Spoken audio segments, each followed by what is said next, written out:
Welcome to the Kingdom of Tonga, the only kingdom in the South Pacific. We are on Tonga Tapu, the main island of Tonga, and population of Tonga is about 100,000 people. 70% of that lives on this island.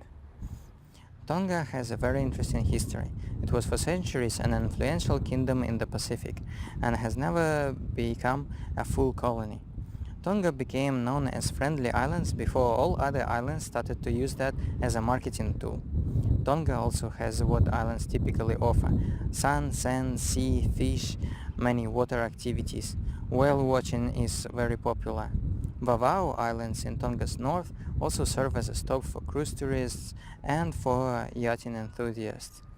However, Tonga is not dependent on tourism as heavily as some other Pacific nations, for example Fiji or Cook Islands, and tourism here has not been developing as rapidly. In 2016 the visitor arrival numbers were at 60,000 visitors. There are actually several models that explain economies in the small island developing states. One model is called MIRAP: migration, remittances, aid and bureaucracy.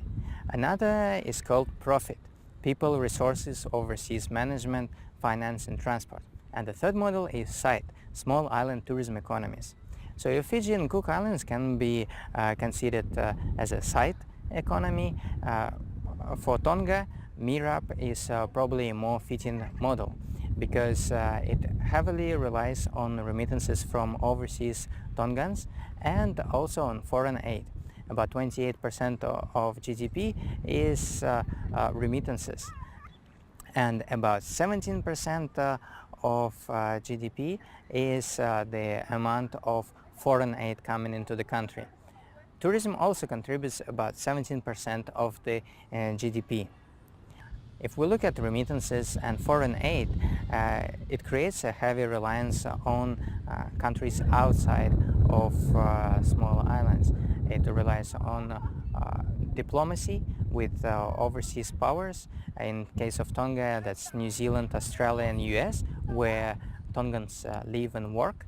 And they also then rely on the Tongans willing to send money back to their families who live in Tonga.